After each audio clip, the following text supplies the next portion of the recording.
ये जिन्होंने लिखा है वो अपना नाम नहीं लिखा है, उन्होंने किसी कारण से नहीं लिखना चाहती होंगी। उन्होंने लिखा है कि भैया एक सवाल है, क्या स्त्रियों को हनुमान जी का स्पर्श नहीं करना चाहिए?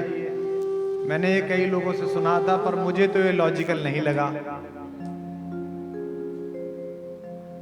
प्रतिमाओं में पूजा उलझी, विधियों में उलझा भक्ति योग। मैंने कविता लिखी थी कभी। प्रतिमाओं में पूजा उलझी, विधियों में उलझा भक्ति योग। सच्चे मन से षड्यंत्र किए, झूठे मन से सच के प्रयोग। अंग्रेजी का एक कवि है मिल्टन, उसने कविता लिखी है ऑन हिज ब्लाइंडनेस। वो अंधा था। उसने लिखा है कि हे ईश्वर, तुम्हारे आदेश पर लाखों लोग इस समुद्र के सीने पर महीनों महीनों चलते हैं। हे ईश्वर, तुम्हारे आदेश पर लोग बाग रेगिस्तान पैदल पार करते हैं। वे सब तुम्हारे आदेश पर काम कर रहे हैं। मिल्टन ने लिखा है, they also serve only stand and wait. जो खड़े होकर केवल प्रतीक्षा कर रहे हैं कि भगवान आदेश देना मैं तैयार हूं, वो भी भगवान का काम कर रहे हैं। अगर स्त्री भगवान को नहीं छू सकती तो फिर तो भगवान को कोई नहीं छू सकता। अंजनी के पुत्र से अंजनी नहीं मिल सकती, सीता के पुत्र से सीता नहीं मिल सकती, उर्मिला के प्रिय से उर्मिला नहीं मिल सकती। ये कैसे संभव? हनुमान से, क्योंकि इस बच्ची ने अपनी आयु भी लिखी है, छोटी सी बच्ची है, 19 वर्ष की बच्ची के मन में यह प्रश्न आपने भर दिया। मैं धर्माचार्यों से अनुरोध करूंगा, कृपा पूर्वक आप सब इस उद्घोषणा में साथ आए। आप अपना मत दें, आधिकारिकता दें। हम तो सनातन धर्म के लोग हैं, हम निरंतर परिष्कार के लिए ही जाने जाते हैं। हमने अपने धर्म की समकालीन व्याख्याओं के कारण ही धर्म को मजबूत किया है। हमने अपनी नई व्याख्याएं गढ़ी हैं, और ये जो हमारा नवोन्मेष है, यह जो हमारी अपनी स्थापनाओं की पुनर्प्रतिष्ठा है, यही हमारा चिरंजीवी और संजीवनी सत्व है, जिसके कारण हम विश्व में आज तक जीवित हैं। हम किसी पोखर में सड़ने वाला वो जल नहीं है जिसमें नए ताजा कमल गंदगी के कारण कुमला जाएं। हम गंगोत्री से निकलने वाला वो पवित्र जल है जिसकी धारा में चिंतना लगातार बहती है, हजारों वर्षों से बहती है। हनुमान जी को देवता समझकर, भगवान समझकर संकोच में मत आओ बेटा। हनुमान तो प्रतीक है दिव्यता के, हनुमान तो प्रतीक है भगवत्ता के। जब पहली बार भगवान ने हनुमान जी को देखा है, जब वो सुग्रीव के मंत्री के रूप में ब्राह्मण वेश में थे, तो उनकी भाषा देखकर भगवान ने लक्ष्मण से कहा, वाक्यज्ञम मधुरम इयम सुग्रीवम सचिवः कपि। यह सुग्रीव का सचिव मधुर है लेकिन वाक्यज्ञ है, यह व्याकरण जानता है, इसने वेदों का निश्चित रूप से अध्ययन किया है। हे सौमित्र, इसकी भाषा इतनी अच्छी है। इसलिए हनुमान इस देश में नवजागरण की और भगवत्ता के संकल्पों को पूर्ण करने की परिभाषा का नाम है। हनुमान जी को तो मेरे भगवान की तरह किसी बड़े मंदिर वितान या विधि पूजन की आवश्यकता नहीं। गांव के किसी भी पीपल के नीचे सिंदूर लपेटकर एक अवघड़ प्रतिमा को रख दिया जाए तो पूरा गांव उसी के किनारे मंगल मना लेता है कि यहां हनुमान जी बैठे हैं। शमशान के पास से लौटते समय ध्वनियां आने लगे और आपके मन में थोड़ी सी भी चिंता जागे तो 1 सेकंड के 100वें हिस्से में आप चालीसा प्रारंभ करते हैं, एकदम निर्विघ्न हो जाते हैं। ये जिस बच्ची ने पूछा, इसकी 19 वर्ष की आयु है। मैं अपनी बेटी से भी और इस बेटी से भी कहता हूं, निर्विघ्न होकर भगवान की पूजा करो, निर्विघ्न होकर भगवान का स्पर्श करो, निर्विघ्न होकर उनको पूजन अर्पित करो। हो सकता है कुछ परंपराएं आपसे मना करें, लेकिन मैं तो इस धर्म में हूं जहां प्रत्येक प्रकार की परंपरा को जीवित रहने का स्थान मिला है। हमारी सारी मनीषा त्याग पर निर्भर है, लेकिन मेरे यहां एक ऐसा ऋषि हुआ जिसने कहा त्याग करना ही नहीं चाहिए। उस ऋषि के वंशज आज भी भारत में है। ये जो पैसे लेके लंदन भागे, ये उसी ऋषि के वंशज है। उसका नाम था चारवाक, उसे भी ब्रह्म ऋषि का, महर्षि चारवाक। उसने कहा जब तक जियो मौज से जियो, उधार लो और घी पियो, और अगर उधार का घी तुमने पचा लिया तो फिर किसकी मां ने दूध पिलाया जो तुमसे वापस ले ले। यावत जीवे सुखम जीवे ऋणम कृत्वा घृतम पीवे। इसको भी महर्षि का, लोगों ने कहा तू ये नहीं कहा कि अरे तो नालायक इसको बाहर निकाल दो, नहीं, उनकी अवधारणा, उनका दर्शन है। आप मानो मत मानो, मैं अपनी व्याख्या कह रहा हूं, हो सकता है आप ना मानो, किसी और की मानो, मैं भी उनकी मानने लगूंगा अगर होगा। यही तो भारत है। इसलिए हनुमान जी को जगाने के लिए जामवंतों की आवश्यकता है। हे पवन तने अंजनी लाल अपनी तंद्रा को त्यागो तुम। जितने युवा बैठे हैं मैं इन्हें आमंत्रित करता हूं इस देश के निर्माण के लिए। जब 100 वर्ष भारत के स्वाधीनता के हों तब आज जो भी काम कर रहे हो, व्यापार कर रहे हो, इंजीनियरिंग कर रहे हो, डॉक्टरी कर रहे हो, घर में काम कर रहे हो, घर को संभालने वाली महिलाएं हैं, होम मेकर्स हैं, ये संकल्प लें कि 100 वर्ष जब भारत पूर्व हो तो जो भारत 1000 वर्ष पहले अपने स्वर्ण सिंहासन से च्युत हुआ था षड्यंत्रों की वजह से, वो आध्यात्म से लेकर व्यापार तक और शक्ति से लेकर प्यार तक विश्व गुरु बन सके। ये हनुमान की चेतना आप अपने अंदर जाकर। हे पवन तने अंजनी लाल अपनी तंद्रा को त्यागो तुम, संपूर्ण शक्ति के साथ साथ हे राम दुलारे जागो तुम। हे कामरूप शंकर स्वरूप बजरंगी नाम तुम्हारा है, अपने जीवन को याद करो यह जंगी काम तुम्हारा है। शैलों को तुमने तोड़ा है, सूरज को तुमने ग्रास किया, शैलों को तुमने तोड़ा है। जिस बल से ऐसे काम किए वह बल कब रख कर छोड़ा है। रणधीर उठो बलबीर उठो, अब लाज तुम्हारे हाथों में। एक कृपा धाम के कृपा पात्र यह काज तुम्हारे हाथ में, आपके हाथ में। जिस बिटिया ने नाम नहीं लिखा है, हनुमान का प्रतीक शास्त्र समझो। हनुमान चालीसा पे एक बार विवाद हो गया तो हमको पूछा कि राम की कथा में हनुमान का क्या योगदान है। तो मैंने कहा कि भगवान सूर्यवंशी है, सूर्य का प्रतीक है। मेरी माँ पृथ्वी से निकली है, मही की महिमा है। जनक दुलारी पृथ्वी से आई है, वो कृषि संपदा है। यह ऋषि संपदा और कृषि संपदा का मेल है, यह सूर्य और पृथ्वी का मेल है। लेकिन यह ऋषि संपदा भी बेकार है, कृषि संपदा भी बेकार है अगर पृथ्वी और सूर्य के बीच वायु ना हो, उसका बेटा ना हो। हनुमान की यात्रा प्रतीक की यात्रा है। हनुमान ज्ञान का प्रतीक है, भक्ति तक पहुंचे हैं, शांति के लिए पहुंचे हैं, सीता जी को लेने के लिए, उनकी जानकारी लेने के लिए पहुंचे हैं। इस पूरी यात्रा को आज त्रिवेणी के तट पर बैठकर मेरे साथ संपन्न कीजिए। और जो इंजीनियरिंग के बच्चे हैं वो इसका प्रतीक शास्त्र समझें। अब जब हनुमान चालीसा पढ़ो तो इसे याद रखना है, इस व्याख्या को। सबसे पहले क्या है, ताचड़ी भूधर ऊपर, किसके ऊपर चढ़े? एक पर्वत के ऊपर चढ़े।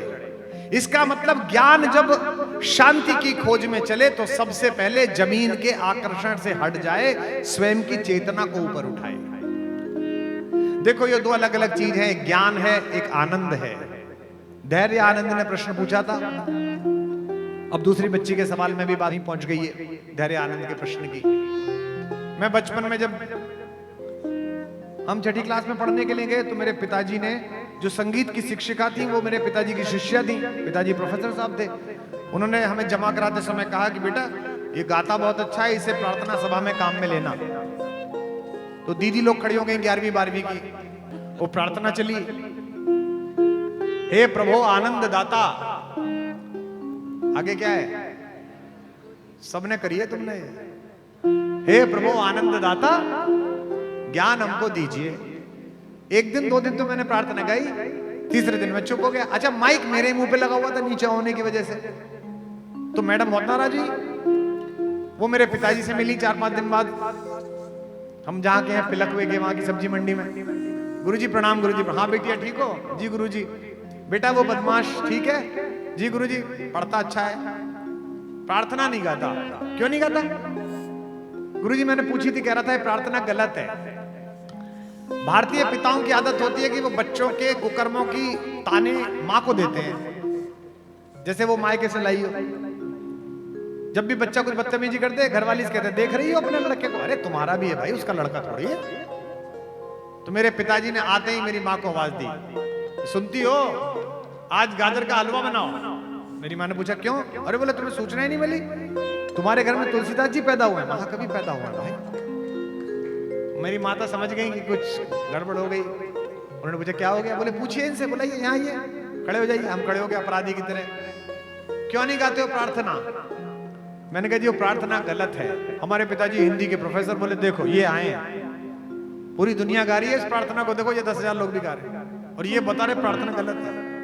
तो मेरी मम्मी ने धीमे से पूछी भैया क्या होगा? लल्लू का बात है गई, काय गलत है गई? हमारी माँ ब्रज के क्षेत्र की है। तो मैंने कहा अम्मा प्रार्थना गलत है। बोले क्यों? मैंने कहा वो प्रार्थना में शुरू में ही कह रहे हैं भगवान जी कि मैं आनंद देने वाला हूं और अपन ज्ञान मांग रहे हैं उनसे। अब त्रिवेणी घाट पर बैठे हुए लोगों, हीरे की दुकान पे हींग खरीदने कौन जाता है? हीरे की दुकान पर अगर आप हींग मांगो तो वो आपको मूर्ख समझेगा, और परचून की दुकान पर हीरा पूछो तो वो मूर्ख समझेगा। जीवन में अगर आनंद आ जाए तो ज्ञान की क्या आवश्यकता है? उसी की तो खोज है सारी। आनंद की खोज है।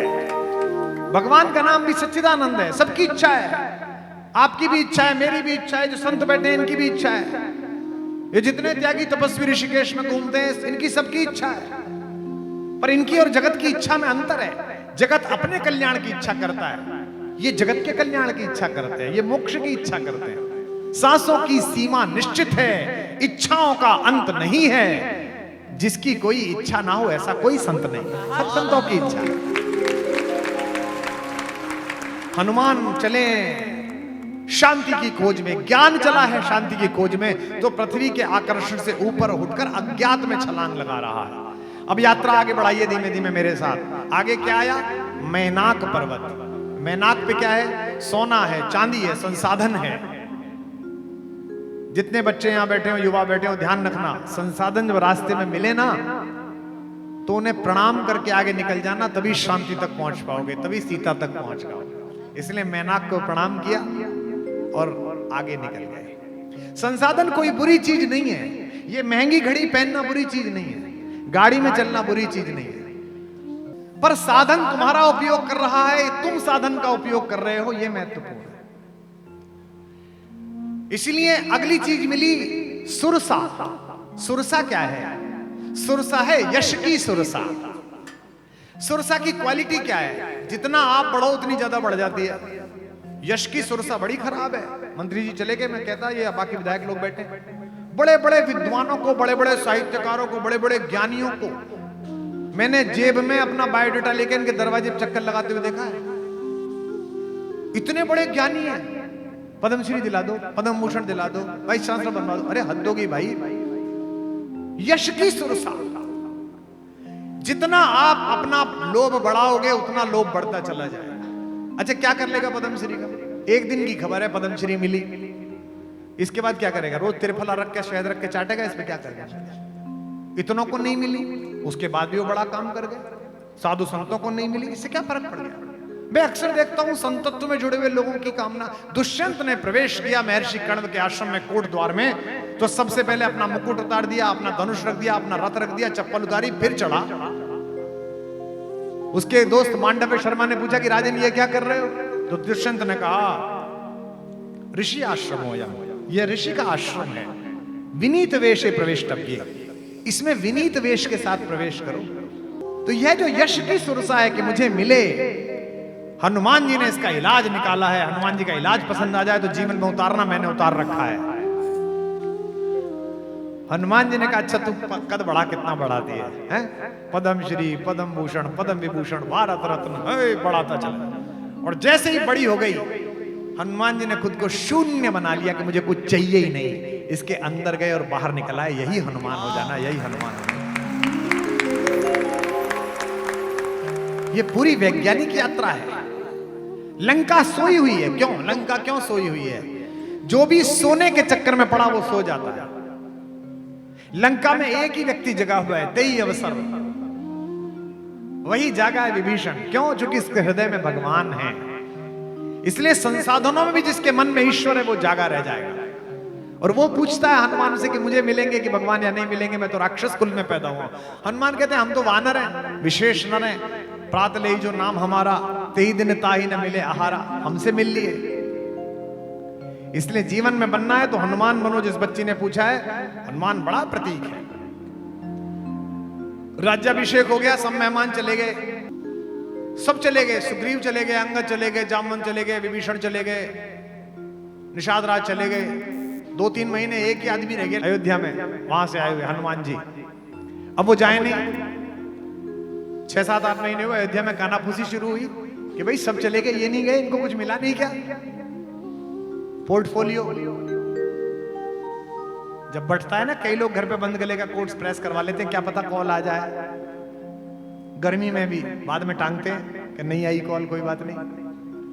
तो लोगों ने कहा यार हनुमान जी कुछ मिला ही नहीं, और हनुमान जी जान ही रहे राम जी किससे कहते। राम जी ने रात्रि में माता सीता से कहा कि सुनो, वो हनुमान से कहो कि वो कोई जिम्मेदारी ले ले और जाए, अपना निभाए, बहुत उसने मेरा साथ दिया, बड़ी कृपा। सीता जी ने कहा क्या, मुझसे कह भी मत देना ये बात। और अगली बात जो सीता जी ने परिहास में कही, वो महिलाएं ही अपने पति से कह सकती है, बाकी तो किसी की हिम्मत नहीं राम के सामने। सीता जी ने कहा बिना अपराध के अपने बेटों को बाहर निकालने की परंपरा आपके खानदान में होगी, मेरे घर में नहीं है, मैं नहीं निकालूंगी। मैं अपने बच्चे को घर से बाहर निकालूंगी, मेरा बेटा है वो हनुमान, मैं तो नहीं निकालूंगा। राम जी निरुत्तर होकर सो गए। सुबह उठे, लक्ष्मण जी से कहा भैया, हनुमान जी से कहो। लक्ष्मण जी ने कहा प्रभु मैं मूर्छित हुआ था तो आपने तो सारी चेतना ही खो दी थी, रोने पीटने लगे आप तो। विपत्ति पिदारण बंधु बाहुबिन करत भरोसो काको, मेरो सब पुरुषार्थ थाको। आपने तो पुरुषार्थ ही छोड़ दिया, आपने कहा नहीं मैं तो खुद ही आत्मदाह कर लूंगा, और ये मर गया तो क्या होगा। वो तो हनुमान जी स्थित प्रज्ञ थे, गए लंका से वहां संजीवनी बूटी लेके आए। मेरा तो जीवन उन्हीं की वजह से। और प्रभु आप हो या हनुमान हो जीवन देने वाले, मैं जीवन देने वालों को निर्वासित नहीं करता, मैं नहीं कर सकता। भरत से कहा बेटा तू कह दे। भरत ने कहा आपके वियोग में मैंने तो चिता सजा ली थी। उसी समय हनुमान जी आगे, ताई समय आए हनुमान जो करुणा में वीर रस, मैं तो उनकी वजह से बचाऊं। आखिर में शत्रुघ्न जी से भगवान ने कहा कि शत्रुघ्न ऐसा करो तुम बोलो हनुमान से। शत्रुघ्न ने हाथ जोड़ लिया, बोले वाह प्रभु, पूरी रामायण हम बोले नहीं, और अब ये काम आए तो हम बोले, ये नहीं चलेगा। जो करना है आप ही को बोलो।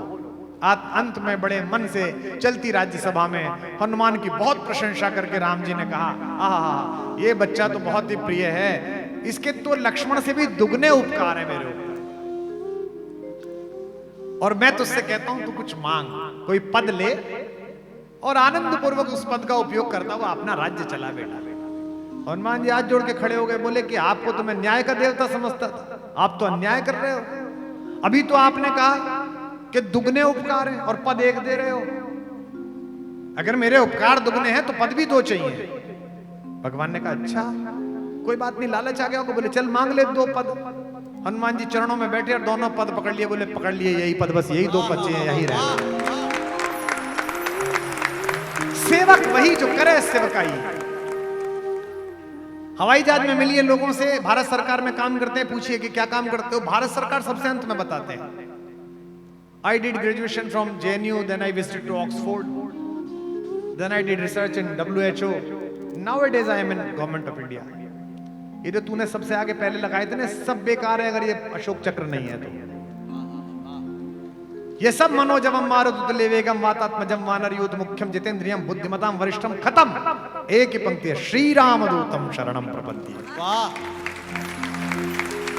ये है हनुमान, शक्ति के बाद भी, प्रतिभा के बाद भी, योग्यता के बाद भी, स्वयं की इयत्ता को एक तरफ रखकर केवल परमात्मा के सेवक होने का स्वाभिमान जिसके मन में है वो हनुमान जी। इस देश में सर्वोच्च शिखर पर बैठी हुई माता शबरी की वंशजा राष्ट्रपति जी से लेकर सामान्य स्तर में बैठी हुई हमारी माएं, ये विधायक जी, ये सब लोग, महापौर जी, जितनी महिलाएं पुरुष हैं, ये एक ही वोट का अधिकार रखते हैं। भारत के निर्माण में इनका एक ही मत है, इसलिए 140 करोड़ में इनकी महत्ता उतनी है जितनी किसी शीर्ष स्थान पर बैठे हुए व्यक्ति की है। हनुमान उस पूरी शक्ति संपदा के केंद्र होने के बाद भी कहते हैं, माता पूछती है कि तुम कौन हो। अशोक वाटिका में उनके पास गर्व करने योग्य सब डिग्रियां, वो कह सकते हैं कि मैं पंच तत्वों में से एक पवन का बेटा हूं, पंच कन्याओं में से एक पूजित अंजनी का लाल हूं, मैंने किड्स लीग जीत ली, बचपन में ब्रेकफास्ट में मम्मी लेट हो गई तो मैं सूरज खा गया। नहीं, एक ही बात कहते हैं, इस प्रेम पर कौन न बलिहारी हो जाए, कौन भगवान हनुमान के विग्रह के चरणों में न लेट जाए। माता पूछती है तू कौन है, तो चौथाई पंक्ति बोलते हैं, राम दूत में मात जानकी। मेरी योग्यता यह है कि मैं राम का दूत, और कसम भी किसी और की नहीं खाते, कसम भी भगवान की खाते, सत्य शपथ करुणा निधान की। और क्या जबरदस्त कम्युनिकेशन इस कहानी ने सिखाया है। इसलिए जहां भी तू बैठी है बिटिया, निर्द्वंद होकर हनुमान की पूजा कर।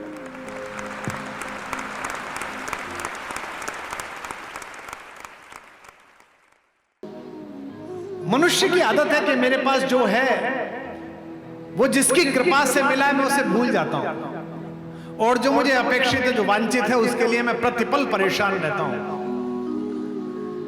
आज के बाद अपने घर जाकर 3 दिन तक इस बात पर विचार करना कि इस देश में कितने सनातनी हैं जिन्होंने मंदिर जाते समय, तीर्थों में जाते समय, कभी मानस पढ़ते समय, कभी गंगा स्तुति पढ़ते समय, कभी दुर्गा सप्तशती का पाठ करते समय, विष्णु सहस्त्रनाम का पाठ करते समय, एक क्षण के लिए, सेकंड के 100वें हिस्से के लिए भी कभी उस महापुरुष का, उस भगवान का, उस दिव्यात्मा का स्मरण किया, जिसके कारण, जिनके शास्त्रार्थ कला के कारण, जिनके मत प्रतिपादन के कारण सनातन धर्म जीवित रहा।